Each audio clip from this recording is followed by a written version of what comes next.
Hey guys, welcome to the Fisher Fitness Coaching Podcast. This is episode 35. So this episode I was very lucky to have Andy Morgan jump on the podcast with me. We first met in Brighton at the IFS, so International Fitness Summit last year, where we got talking about all things fitness and coaching, and he agreed very kindly to jump on a podcast with me, and this is that episode. So we chatted about the three phases of building a peak physique, I suppose. So we went through cut, bulk, and recomp, going through in detail how you would go from a bulk to a cut, maintenance, recomp, and also how you would actually know what to start with, whether you start with a bulk, a cut, or straight to recomp. Anyway, all that and a lot more. Enjoy. Do you want to sort of go into briefly how it all started for you within the industry and how it was all going for you with the online coaching business? Yeah, so I'm English, but I live in Japan. I've been here for 18 years, but I've been working online, coaching people for the last 12. I kind of accidentally fell into it. I was someone who was always going to the gym, from say 16-ish, and my interest in this stuff came about because of frustration with my lack of progress in the gym. I didn't make the gains that I saw other people making. I was always naturally quite lean and skinny, and so I started lifting and tried to educate myself. And to cut a long story short, I ended up going down a few expensive rabbit holes where I thought that what bodybuilding.com told me could be trusted. Mm-hmm. And so I would spend $200-$300, like 150, 200 quid a month on supplements that I didn't really have to spend, because at that time I was only earning, I don't know, maybe 1,500 quid a month, right? So it's a good bit of my income. And I was going to a gym that was a very serious hardcore gym in a very poor area of Osaka. And everyone there was a competitive bodybuilder or powerlifter, and they were all scoffing down loads of supplements. And I kind of had a bit of my come to Jesus moment when I discovered Martin Birkin's website originally, Lean Gains. This is going back like 12, 13 years now. And then stumbled into this evidence-based world, like the actual real evidence-based world of fitness, not what people claim is evidence-based nowadays. People just throw that around. And I realized, like, I'd just been lied to. I was angry. I wanted to help. I started by writing articles in English and getting them translated into Japanese, because I was thinking about my friends in the gym there who were taking all the shit they didn't need, these magic powders they didn't need, and wasting a good portion of their money. They're good working class dudes that didn't have a lot of money like I did. And I had no way of telling them that's nonsense, because all the information that they had access to was just stuff confirming that, yes, those supplements they're taking are great. Why? Because the language of science is in English, and there's no financial incentive to translate that into Japanese. The only financial incentive is to translate the stuff that's going to move product. Mm-hmm. And so I wanted to try and do something about that. So I started writing and translating articles, translating. And I started with Martin Birkin's Lean Gain stuff, and I kind of moved into different people's stuff and started writing stuff on my own. And the way I ended up coaching was a guy from San Francisco called Phil. He said, "How much is your online coaching, Andy?" in the comment of one of my articles. I asked him if I could send him an email. He was like, "Yeah, absolutely." So then I detailed what I believe I could provide in 12 weeks, 12-week package. That will be this much. What do you say? And he's like, "Great. Send me an invoice, send me a payment link." And now I'm looking online, like, how do I take money in Japan from America? And I find PayPal. And it all kind of went from there. I started talking about how I was working with Phil. I kept on writing, doing the translations. None of the Japanese people cared.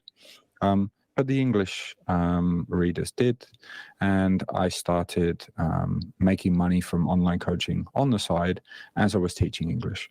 This very quickly eclipsed the income that I was making from English teaching, so I quit that about 8 months later when I could see that it was stable. I used the money from the English online coaching to pay and convince someone to come work with me full time. That's Kengo Yao, who still works with me on the Japanese website. Split the websites off onto their own distinct thing. And we've been working on that ever since. And even though that website, that Japanese website, lost money for the first, I don't know, 5-6 years, I just felt that it was the right thing to do and a good thing to do for the country. And now, like that website, athletebody.jp is recognized as one of the most trusted fitness resources in the country, and I'm quite proud of that. Wow. The for reference, the English language site is rippedbody.com.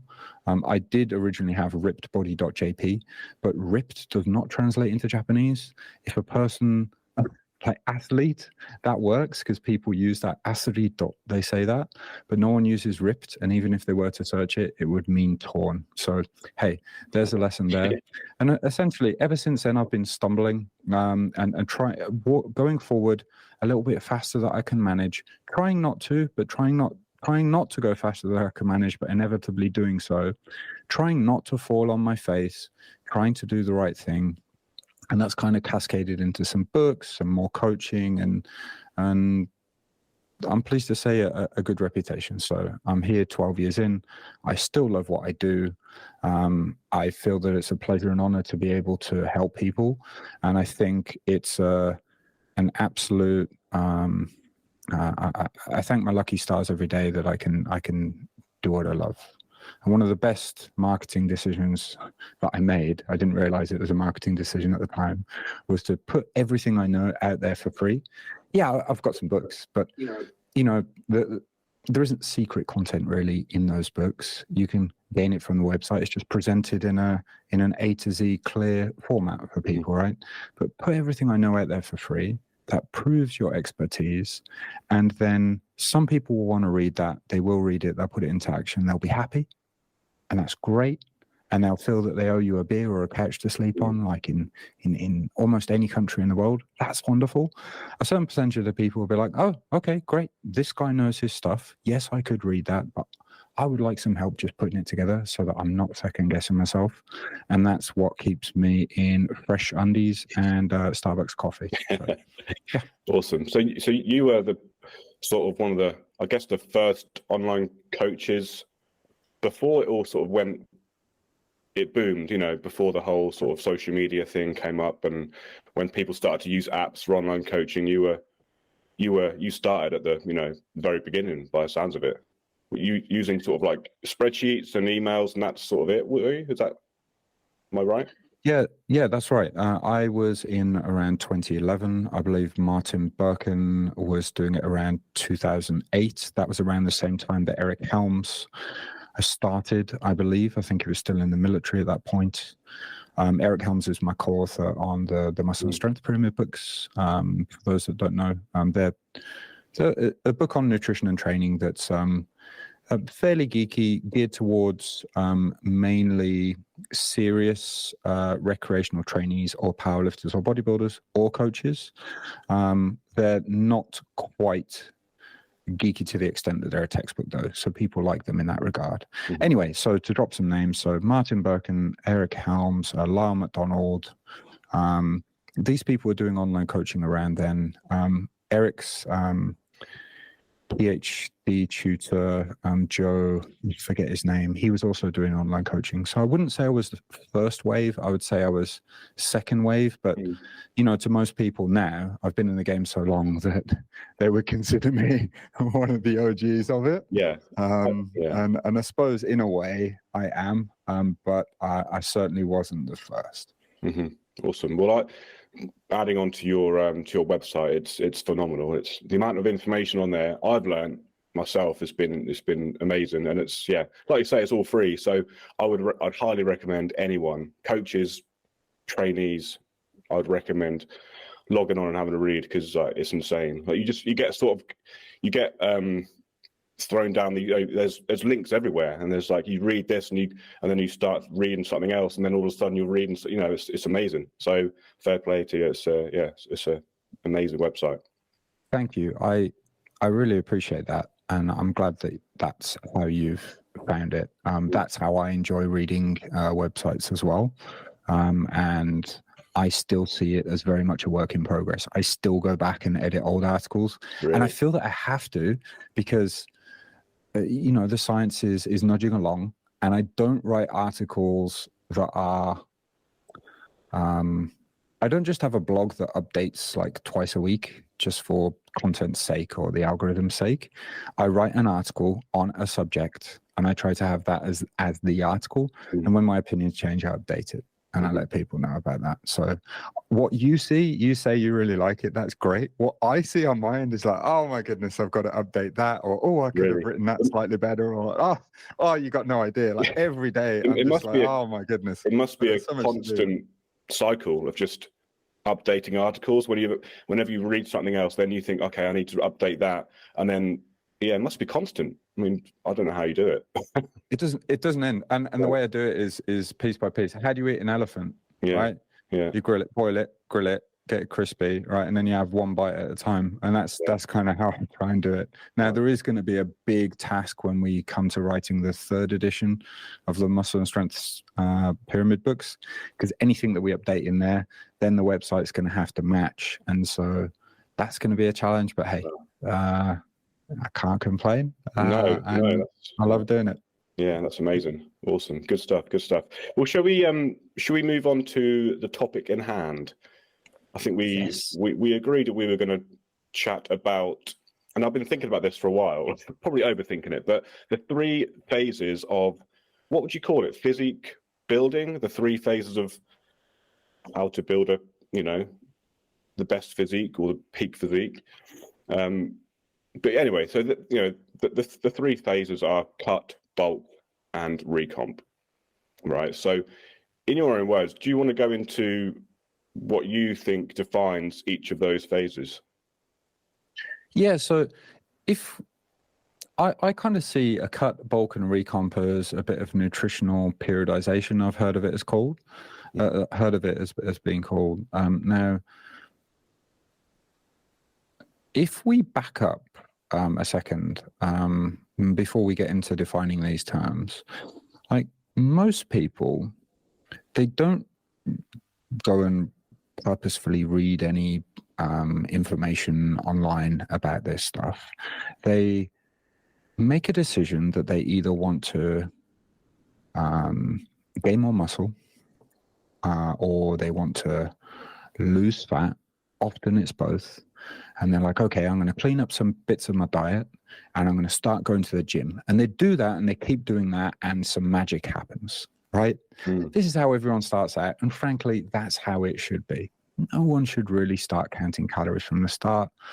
No one should really get too obsessed about their training program at the start. Yeah, that might be slightly more optimal, but if they're just get in the gym, start enjoying it, do what they love, when they get to a point where they start getting frustrated and not seeing progress, that's when it's time to delve in a little bit deeper, right? So when people are start going to the gym, start looking after their diets, what often happens is that they achieve muscle gain and fat loss at the same time.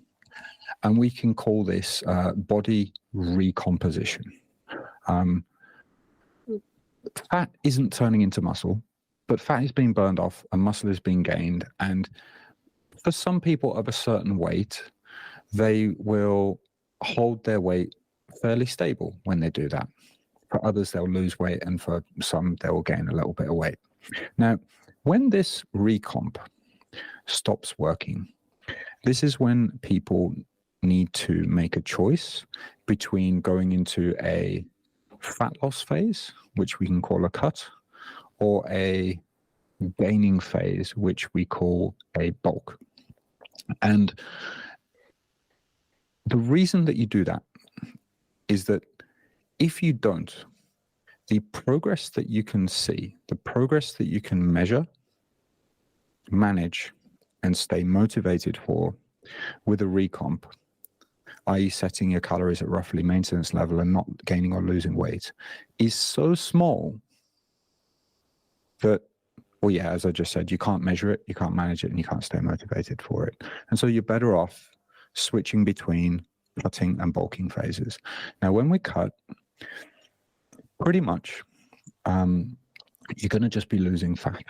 You shouldn't be losing any muscle. You may gain a little muscle if you're new-ish to lifting or had some fairly significant optimizations to do with your lifting, or your nutrition was fairly horrible and you've just started eating enough carbs to fuel yourself, so your training is going better, and you are now eating enough protein and you weren't before. Let's say you were eating half of what you probably should have been. Okay. Outside of those circumstances, most people, like you and I, we go to the gym, and if we, let's say we enter a cutting phase, we should be maintaining our muscle mass as we're dropping off the fat. And then the reason that I say alternating cutting and bulking phases is because when we're in a gaining phase, i.e. a bulking phase, we're going to gain muscle, but we're also going to gain fat. Unfortunately, 100% of the weight that we gain cannot just be muscle. They're outside of very rare circumstances.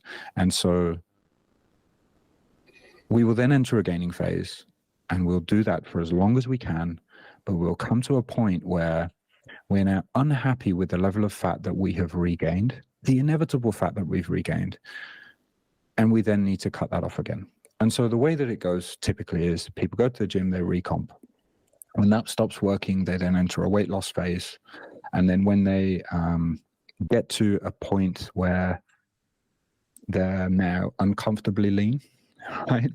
But they have a good runway to bulk with, then they switch into this bulk. They do that for 6, 8, 10 months, and then they cut that fat that they've just gained off over, say, a 3-month period, and then they switch to a bulk again, and they repeat that and continue adding muscle to their frame over time. It gets more and more difficult over time as they gain more training advancement and they reach more towards their genetic potential, but that is the general idea. Okay. Now, for those people who are, say, pondering this question of should I cut, bulk, or recomp, what I'd say to them is, if you are obviously overweight, then the answer is cut. If you are obviously underweight, then the answer is to bulk. But outside of those circumstances, try maintenance calories, see how you go. The way that you're going to measure whether something is happening, mainly because muscle growth is hard to measure, is by taking body measurements, particularly stomach measurements. Because if your weight is staying the same, but your stomach measurements are going down, then you know that you must be gaining muscle. And this is over a long period. We're not talking about transitory weight fluctuations over the course of a day, a week, or just a few weeks. This is over a period of several weeks or months. And the reason that I say body measurements or stomach measurements is because I typically get clients to measure at the navel, 3 fingers above the navel, that's roughly 2 inches, 3 fingers below the navel, and then at the waist. And the reason I ask them to do that is because fat we don't put fat on or lose fat linearly. It tends to come from the top down, and so that can help capture changes that we wouldn't otherwise measure if we're only measuring at the navel. Mm-hmm. Mm-hmm. Okay. Yeah, I get my clients to measure their waist every single week.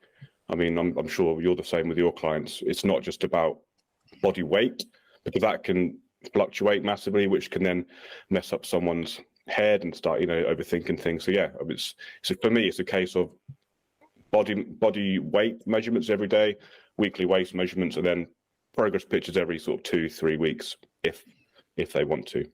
It just sort of it gives you I guess it builds a clearer picture of what's actually happening, not just about body weight going up and down, isn't it? Yeah, and if someone is, say, scared of their body weight going up and down, it's so common. Yeah. Frankly, I think people should lean into that fear rather than say, oh, I'm going to avoid the scale weight. I'm not a fan of ignorance is bliss on this one. What I will say here is I'm not a binge eating specialist or a disordered eating specialist here, right? I don't have any of those qualifications, right? But outside of like those specific diagnoses or medical circumstances, like I think if someone's scared of like the scale and scale weight fluctuations, they may actually need to just weigh themselves more and get used to the idea that it's going to fluctuate. Get up, weigh yourself in the morning. Right, what is that? Okay, now go to the bathroom, come out, weigh yourself. Oh, interesting. That's dropped by 800 grams. Okay, right now I'm going to have my morning pint of water to rehydrate myself. Boom, I'm up 565 grams, funnily enough. Right, then you go, right, you weigh yourself at night, you notice that actually you're waking up lighter than when you went to bed. Why is that? Oh, well, it's because we sweat a little at night and because we lose water as we breathe through the night. And so that's helping them get used to this. Then it's like, okay, I want you to have particularly salty foods on this one day. And I want you to note what happens to your weight first thing in the morning after you've gone to the bathroom over the next couple of days. It's spiked. Yeah, interesting. It's because you had saltier food. And then look at what's going to happen to it over the next 5-ish days, right? It's going to come down as your body's just, normalized. And then, people get used to this idea that, okay, weight change is not, and let's face it, the thing that people fear is fat, right? So weight change is not fat mass change, just as it's not muscle mass change, right? It's these other things. It's the water, it's gut content from the change in foods that you're eating, and glycogen. That's carbs stored in the muscles and liver, along with a bunch of water. Yeah, it's I don't know about you, but for me, it's one of the most common things I get from my clients is, oh, my weight's gone up, or why is it going up? I've done all this perfectly, and they assume that like you say, it's linear. Every day should be weight loss, or fat loss. But I say, even if everything is done perfectly down to the T, your weight will still go up and down. And it's sometimes quite tough to sort of get that into my clients, just to expect it, and just embrace the fluctuations. It's part of the whole journey, isn't it?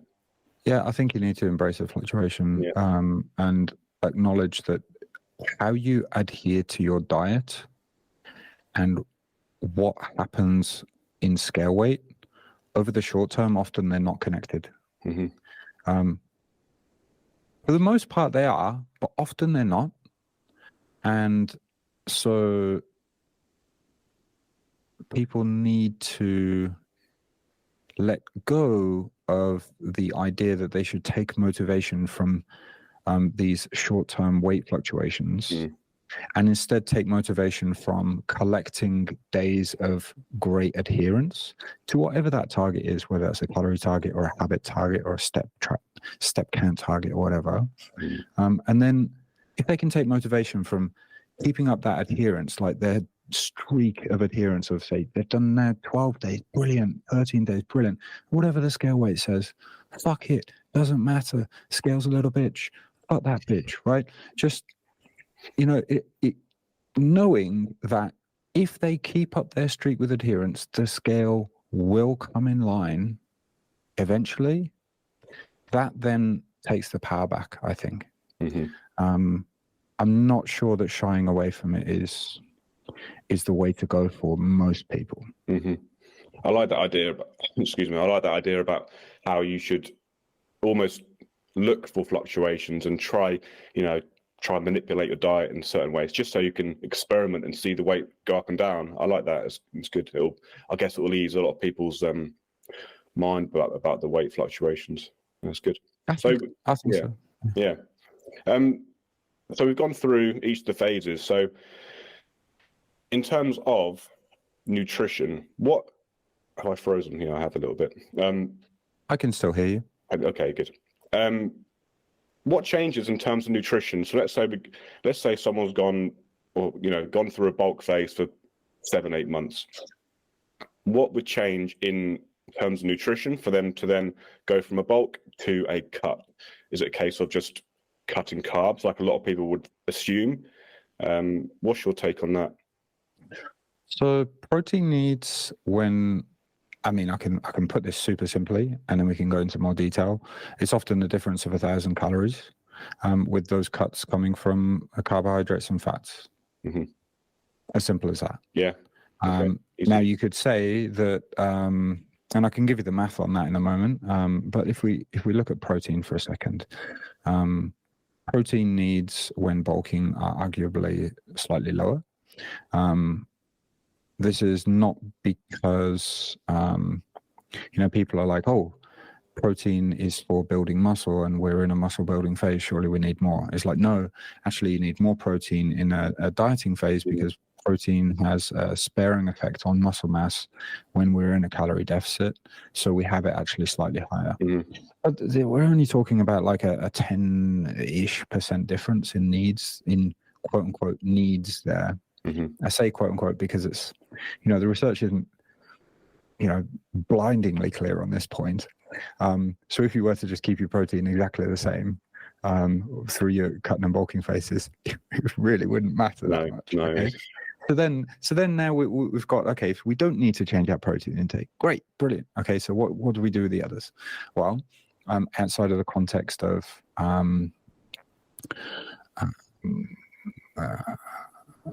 strength sport athletes, bodybuilders, like legit athletes, if we're talking about the recreational trainee, frankly, the carbs and the fats, they can fluctuate based on preference. Two words of caution there. As your training volume increases, the carbs are the preferred fuel source for your training. So if you cut carbs or if you keep carbs too low, then you may find that your training suffers. So just be mindful of that. The other point is, if you do have a fairly high fat intake, make sure that's coming from mostly unsaturated fat. Seed oils are not the devil. Saturated fat is something to be careful of if you wish to minimize your cardiovascular disease and coronary heart disease risk, which you damn well should. In terms of what the data suggests is the optimal for that, if you can keep your total saturated fat intake, this is fat that's hard at room temperature, which comes from lots of animal products mainly. If you can keep that to under 10% of total calories, so let's say you've got a 2,500 calorie diet, if you can keep that to under, say, 22 grams per day, that would be ideal. But past that point, the cumulative risks increase. So let's say you've been bulking, and you've been gaining something like 2-3 pounds a month, so maybe a kilo and a half. You've probably got a daily surplus of 350-ish calories, right?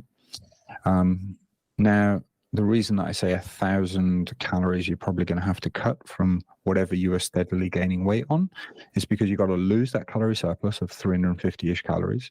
You've then got to lose what you need to be in your calorie deficit, which, let's say you want to lose 0.4 to 0.5 kilograms of fat per week, then you need to have a 500 calorie deficit there. So that's 500 plus 350.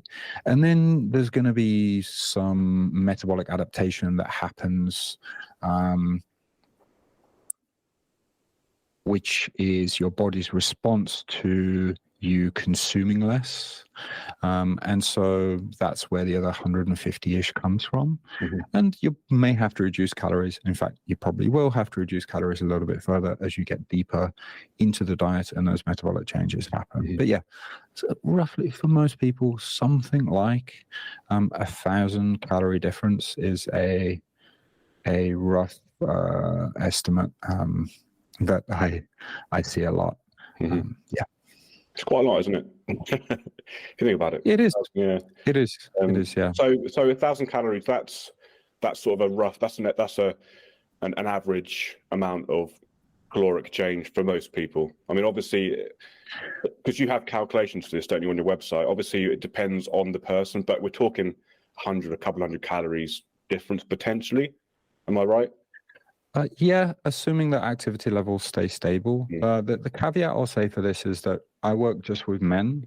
Mm. And I work with men who are going to the gym, say, somewhere between 3 to 5 times a week. I work with men who are keeping to generally a minimum step count, so like 6,000 to 10,000, something like that. They tend to be office workers, so fairly sedentary. But the reason I say men, they are bigger generally, and so the magnitude of the change is going to be larger. Mm-hmm. So if you're a smaller person, most women are smaller, but if you, let's just say people generally, right? If you're a smaller person than the average man, who's doing and perhaps less activity, then you can expect the magnitude of that change that you need to be smaller. But yeah, I wouldn't be surprised if you were in a bulking phase. You might need to drop 700 calories in order to get into a consistent and steady weight loss pace. Mm-hmm. Yeah. Cool. And so that might be the difference of, say, you're averaging 2,800 calories when you're in a bulk, and then you're coming down to something like 1,900 calories when you're in a cut. And it could be obviously higher than that or lower than that, and the spread could be a bit wider than that. Yeah. You have to play around.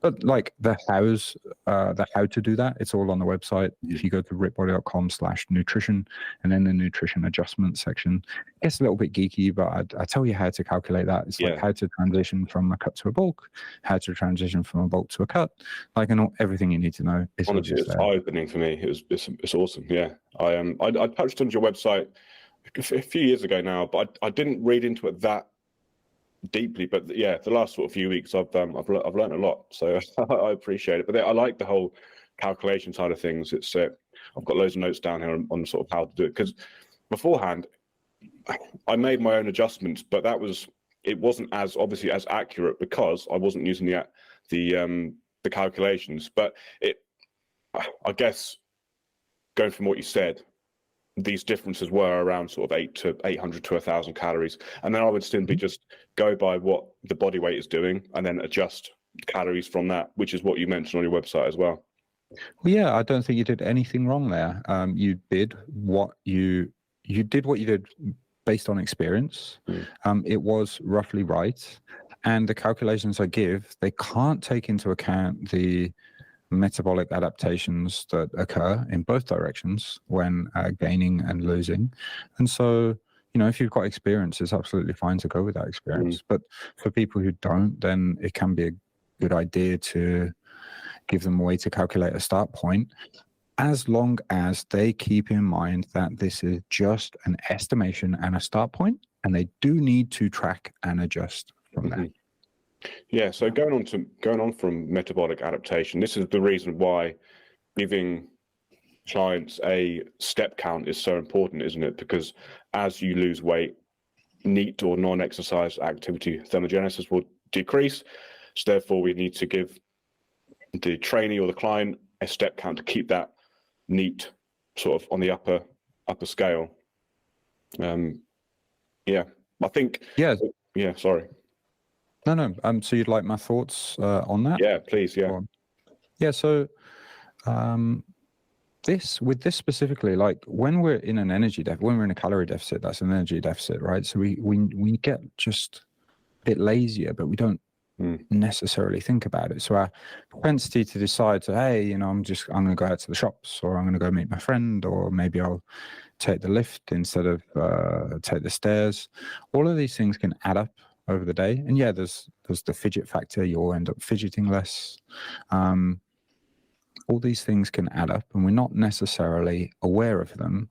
And tracking your steps can show the drop in activity levels over time during diet phases. And of course, as your activity levels, as your steps is just a rough heuristic for your activity levels. And as this happens, obviously, you then burn fewer calories as a result, which can mean that you have to then cut more calories from your calorie budget for the day to keep losing weight at the same rate.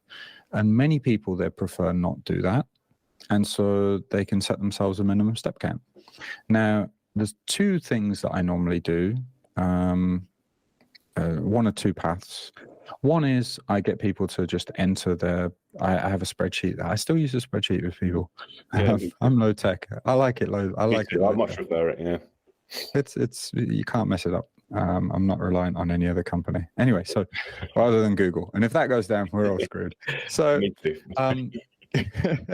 so if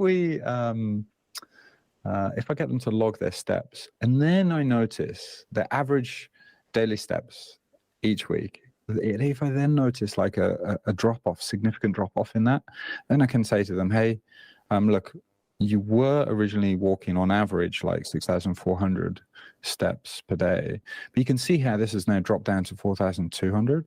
What I'd suggest is that we set yourself a minimum step target of around 6,000 calories. What do you say to that? Or if someone is, say, very, very sedentary, and I know that from the start, then I may suggest to them an appropriate step count target right from the start for them to try and hit. And if they find that easy and they're enjoying their walks, then I may nudge it up from there. It's all about trying to find a balance. Mm-hmm. And that this neat thing that we're talking about, this non-exercise activity thermogenesis, this compensation that happens when we diet, that's the body's response to the calorie deficit, trying to get you to not starve to death, kind of, right? It wants to keep you at the same weight. The reverse happens when we're gaining weight as well, and we have actually, some people find that their NEAT goes way up. Mm-hmm. Not all, so I shouldn't say the reverse happens, but many people find that they are way more active when they consume more, when they're in a calorie surplus, and that can eat away at that calorie surplus. Mm-hmm. And that's another reason that we can't just make a single calculation and then walk away and think that's done. We do need to continue to monitor our weight and adjust. So if you're looking at your data and you're seeing that your rate of weight changes has slowed over time, then you need to adjust your calorie intake by 100 to 200 calories probably to get yourself back on track. Mm-hmm. It can be as simple as that. Yeah. And then, okay, what's 100 to 200 calories? Well, this is the difference of having or not having a couple of pieces of fruit, or yeah. It's that whole thing of how to increase your metabolism. Is it HIIT training, or is it eating spicy food? No, you gain weight. You just gain weight. It's just like a bit of a trick question for people, isn't it? Well, it's people marketing. Missing so they can sell something, isn't it? Yeah, exactly. Yeah. I'm a bit conscious of your time. I don't want to disrespect your free time. Are you okay with a couple of questions? I'm good. Yeah, happy. Yeah, let's keep going. Yeah, nice, awesome. So yeah, we've gone through the changes in nutrition. How about training? Does that change much? If it does change, what does change? Is it? I think a lot of people would think, let's just do more cardio if it's going from a bulk to a cut. Does it change at all? Do you keep everything exactly the same? Yeah, so if we consider training to cover your strength training and cardio, if we can do that, then so I'll frame the question in that way. Yeah. I don't make proactive changes to someone's training. I tend to make reactive changes to someone's training. Okay. So let's say that they have just finished a cut and that they've just finished the diet phase and they're now about to go into a bulk. I don't immediately change their training. One way that I may change their training is by adding in a lot more volume, because the assumption I would make there is they now have considerably more calories with which to grow and adapt to this higher training volume. I don't do that. I leave the training as is. I see how they react to this calorie surplus, and then if necessary, then I'll bump up their training volume or intensity or frequency or some matrix of those things. So I wait and see, and I will fiddle with it when it needs to be fiddled with, rather than proactively fiddling, which involves a bunch of assumptions. Now, the other way, let's say that someone has been ramping up their training, that they have ramped up their training volume, is fairly high towards the end of a bulk. It's now time to cut. It is fair to expect that when at some point during the cut, they are going to struggle to recover from this high training volume, because they're now in a calorie deficit, they're in an energy deficit, which can often be a recovery deficit. So when that happens, when the soreness starts to linger for longer than it should, when the joints are getting a bit achy, more so than they should, when that starts interfering with their training sessions, boom, deload, let's try cutting back the training volume. Well, deload first, see how they go. Not a deload again. No, okay, let's cut back the training volume. And the simple way that I tend to do that is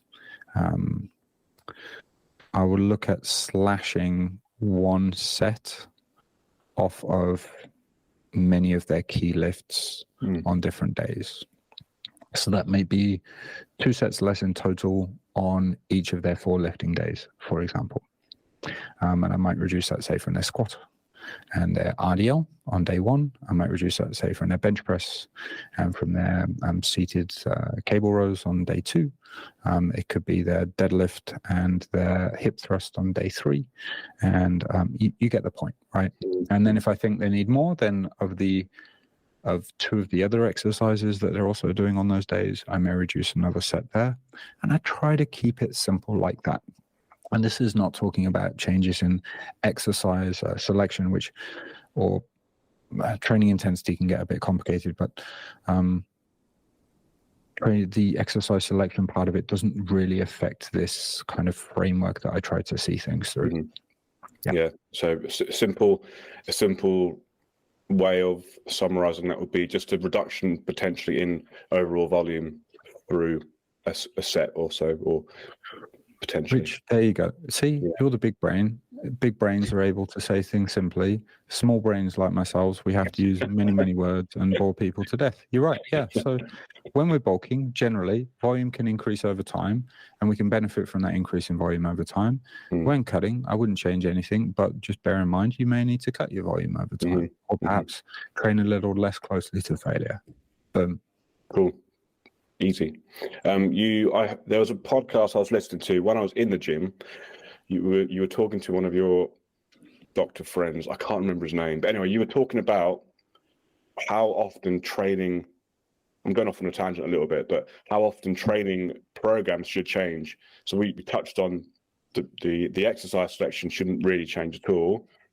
So, and anyway, you mentioned that training, the exercise selection, the program shouldn't really change ever if that individual is enjoying it and they're getting results.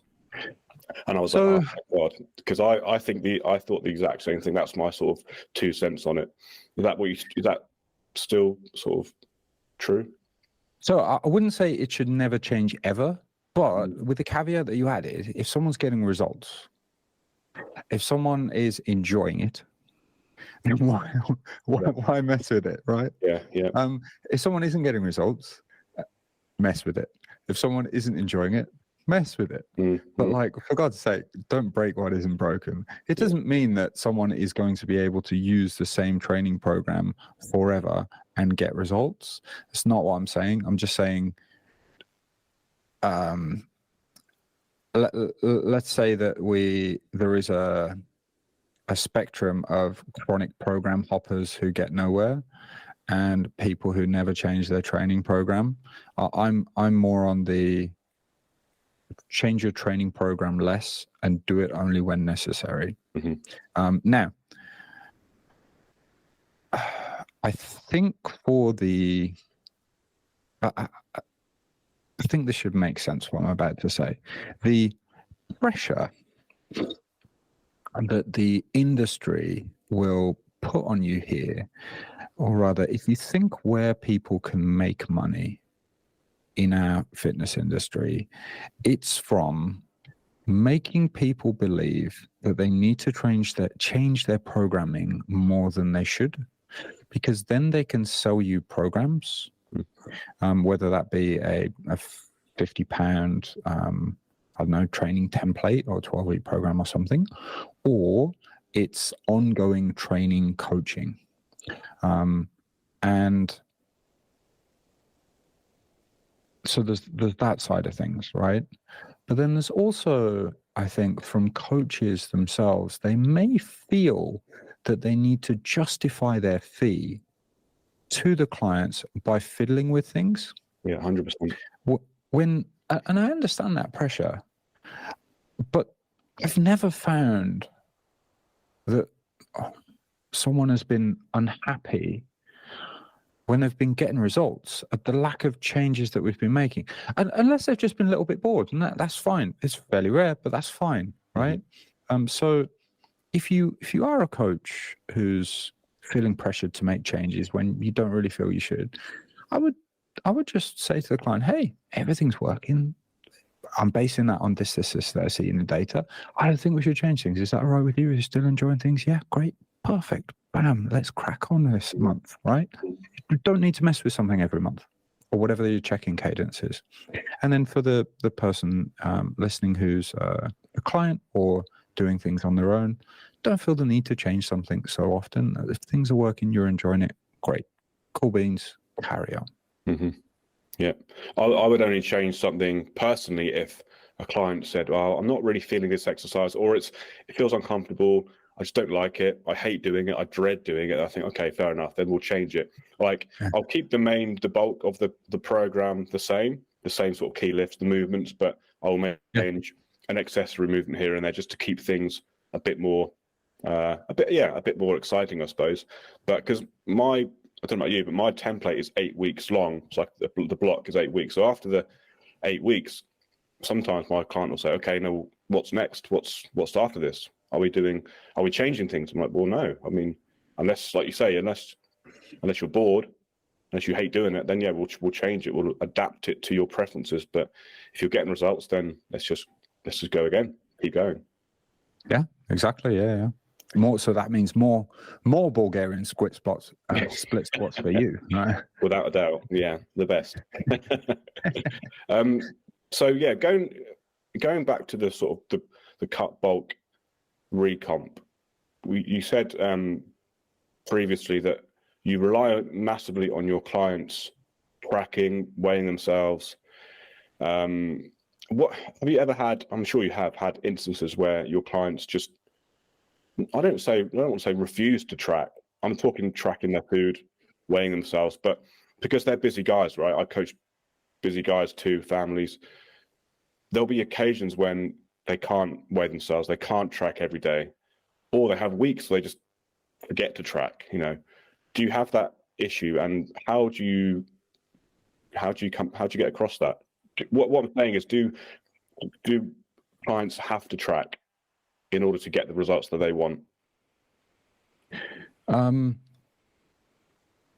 Okay, so people don't have to track to get results for a fair period of time. They can get results by using habit-based changes. Okay, I'm not going to have a donut after every meal anymore.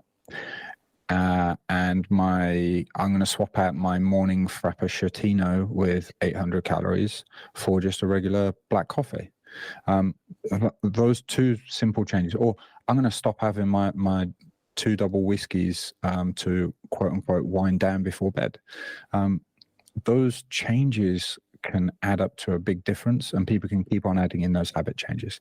But it will come to a point where someone is then struggling, and they probably then need to choose to audit their diet and start counting calories, potentially their macros as well. And then when they do that, they'll have more awareness of what's in their foods, and they'll be able to take it to that next level of success. When people sign up for my coaching, they know that's what they're getting into. And they know that's what I want and need in order to do my job. But yeah, they're busy, and they're going to go away on business trips or vacations, or they'll be around the mother-in-laws for Christmas, and they're going to have to eat what's put in front of them, because otherwise it'd be damn rude. They're just got to try and not have the third helping, right?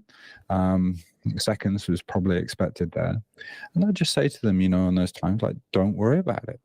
Let's make a guess at what was in there afterwards. Don't worry about it at the time.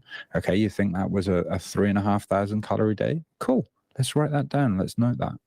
All right. And what is that in terms of how far did you go over your calorie budget when you take that in for the week? Are we estimating that to be 27% over when all's factored in? Okay, cool. No worries.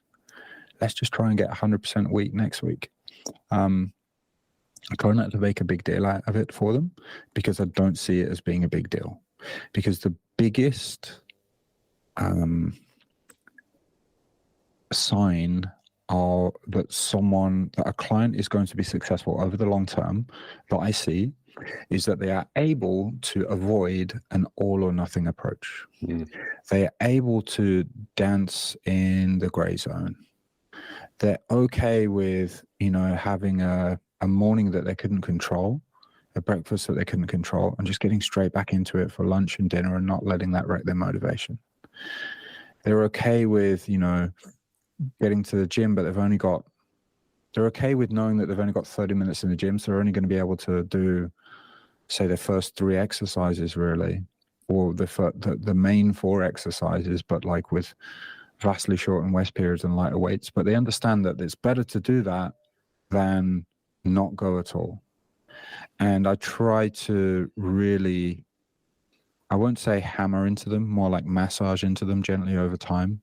The fact that if they can avoid this all or nothing, they can continue in most cases to make progress even through rough periods. And I encourage people to sign up regardless of whether they've got a tough period, say, like, let me give you a specific example. I encourage people to sign up in December, because rather than wait for January when everything's in line and everything's going to be perfect and they've got no holidays coming up, if they can learn to navigate their way through December and still see success, it really helps them to stay motivated. It gives them confidence, and I think it's super powerful. And it builds better habits, right, as well. And especially with, like you mentioned, you use Google Sheets, as do I. So we expect our clients to, like you say, fill out the sheets and give us as much information as possible, because without that, we're sort of coaching blind. So it's not only tracking for themselves, but tracking for us, so we can provide the feedback and make adjustments where necessary. Is that an issue you come across too? So the spreadsheets aren't being filled out as accurately or as detailed as they maybe should be? Not really. No, okay. No, like so 2 things. 1, I'm expensive, and 2, like I get arsey. The only time I get arsey is if you consistently don't fill your sheet X. I'm just like, what are we doing here? I need to be more arsey.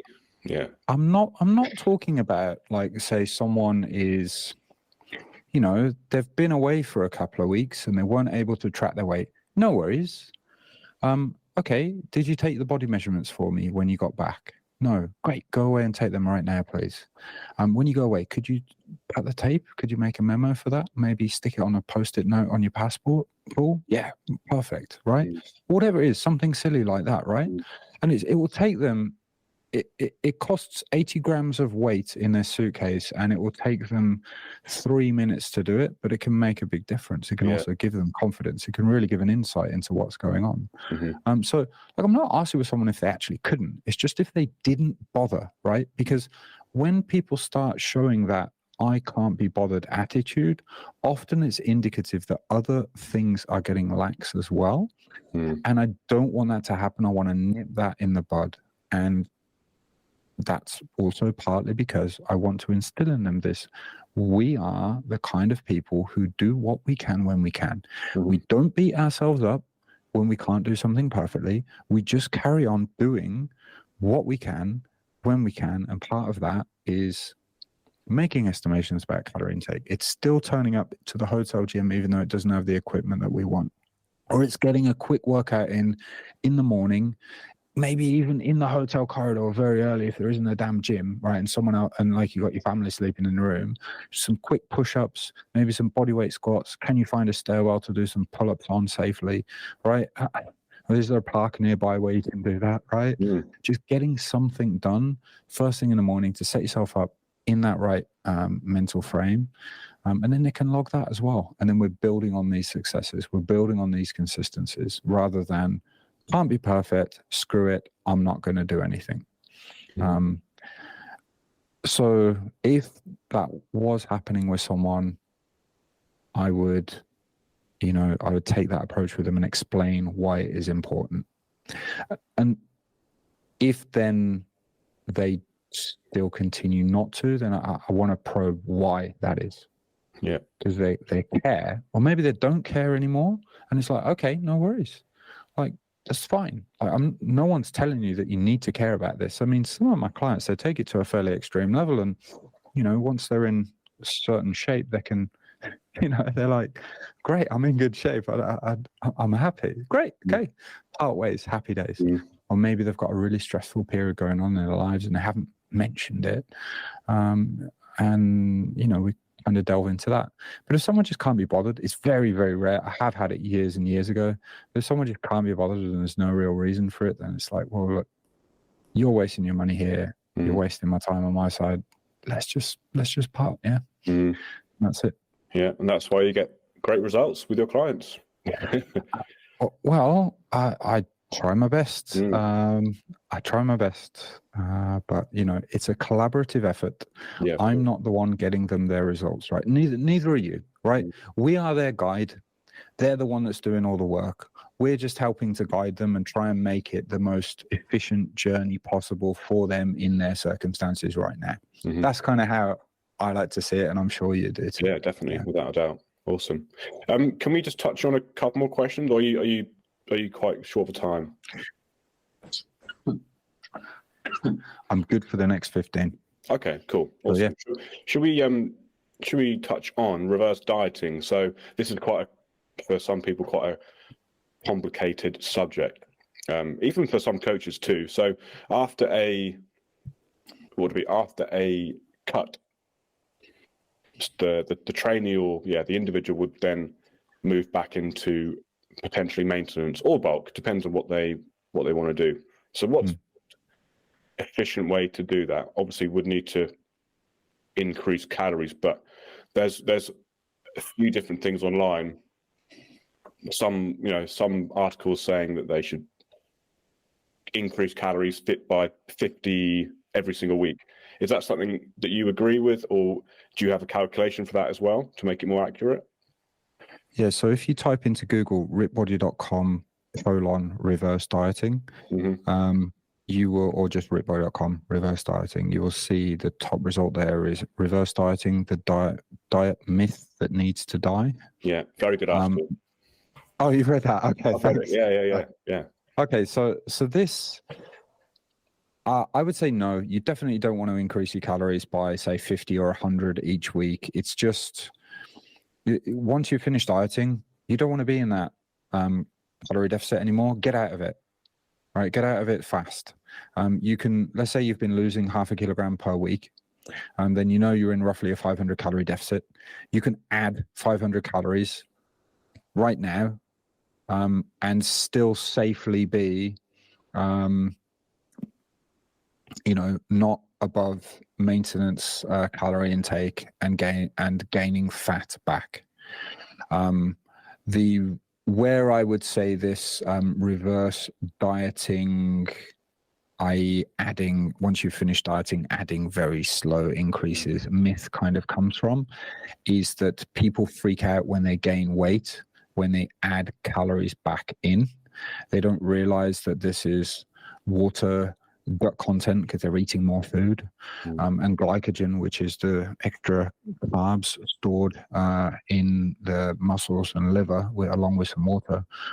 They don't realize that that isn't fat because they're only looking at the scale weight, and they freak out and they're like, oh, I'm no longer in a calorie deficit anymore because I gained weight, because they're thinking that if you're at maintenance, which is the goal here, then you can't possibly be gaining weight, which isn't true. It's the trend of the weight over time, right, that matters, not these weight fluctuations. And I think the justification for this has been, oh, well, if you slowly increase your calories over time, then you will build your metabolism and be able to eat significantly more the next time that you are putting. So one place I've seen this being said is that people will, let's say they quote unquote run out of room to continue dieting anymore. So then they try to build their metabolism back up and then cut down from higher calories. And in a way that they do, the metabolism does build back up because it adapts. Exactly. But it would have adapted faster if you'd just increased the calories. What these people probably need is just a diet break. So to continue, just add in 1,500 calories a week is just to prolong the diet unnecessarily. I suggest getting straight back out of that deficit. And the calculation that I've got there on the site for finding maintenance, and that's in the, again, it's ripbody.com/nutrition. And then you'll see the nutrition adjustment articles. There's how to find maintenance calories after dieting or bulking. The calculation you'll see there is you take your rate of weight loss per week, you multiply by, if we're doing kilograms, you multiply by 1,100. And then you add that to each day. So let's say that you're losing 0.5 kilogram per day. You'll add in 0.5 times 1,100, so 550 calories each day. And then I say to people, add in your body weight in pounds just then, which is just a heuristic for the metabolic adaptations that will have taken place as you were dieting. So your body weight in pounds is basically kilograms multiplied by 2, simply put. So if you're weighing 70 kilograms, and you'd add in 140. So essentially you're adding in straight away 700 calories. And your weight is going to bump up, and then it will stop gaining. And it may actually then start to drop. So then you'll need to nudge it up from there, because you might still be in a calorie deficit after that initial rise in your weight. You just haven't been able to see it yet. Yeah. Does that answer your question? Yep. Very, very, very well answered my question. Yeah. No, it's yeah. Again, you explain it very, very well and very simply. I like the whole calculation side of things. It's something I've never actually come across before. So yeah, it's really good read. So a lot of these myths, they come from, a lot of these myths, they come from people's fear over scale weight and a lack of understanding about what is happening and what they should expect.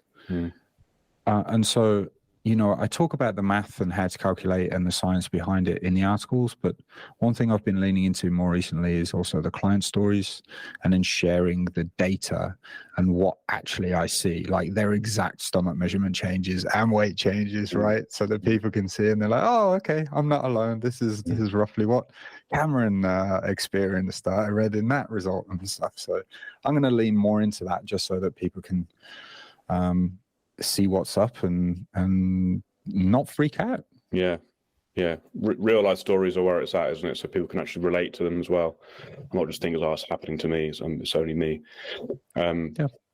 Okay. So final question from me then, and let's say we're at maintenance. We've reverse dieted, and in terms of the training side of things, my specific question is, what is the minimal amount of training volume we need to do to maintain the muscle we have built after that bulk? Is that something you would do, or would you just continue to get the client to try and get stronger and stronger, build more muscle? Or would you think, okay, let's just taper it back to a minimum effective volume amount, should we say?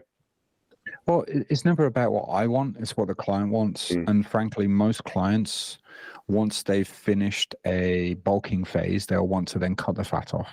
Mm-hmm. And so it's rare that we go from a bulk into maintenance and then just hold it there. Mm-hmm. It's generally bulk into maintenance and then a deficit.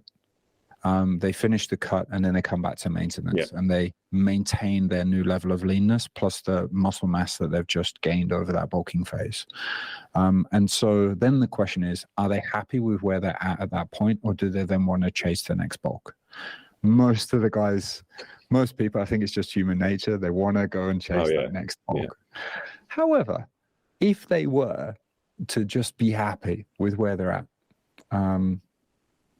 then we could say, all right, we'll just hold things at maintenance. I probably wouldn't adjust their calorie intake so much, but I would suggest that we reduce their training volume. Do they have to reduce their training volume? No, not necessarily. But in terms of what they could probably get away with and still maintain their muscle mass, probably half. Maybe even a third of Quite the low, training volume. Yeah, it does seem that way. The only issue with that is, does that then rob them of the enjoyment of the habit? Yeah. And if it does, and then that risks threatening long-term adherence, then there is an argument to just continuing to go to the gym and punching in the clock there. Okay, awesome. Good stuff. Well, Andy, it's been a pleasure. It's been awesome talking to you. Hope you enjoyed coming onto the podcast. I absolutely have, Rich. I really appreciate your time, mate. And hopefully we'll speak soon. Yeah, thank you. Thanks for having me on. Thank you to the listeners for making it this far. Yeah, thank you. I should say, if people want to follow you, do you have an Instagram handle? Anything else you want to plug? You know what? They can. It's Andy_ripped_body. This is not a physical description. It's a brand. But what I'll say is, frankly, the magic lies on the website, not on my Instagram.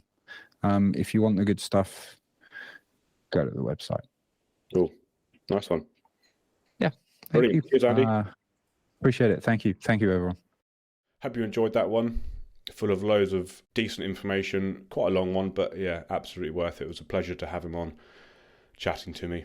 Such a nice guy. Very, very humble.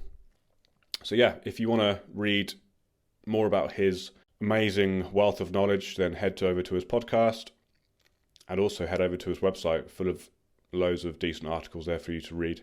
In terms of coaching with myself, if you are interested, then please get in contact through my Instagram, or you can send me an email on rich@fisher-fitness.co.uk.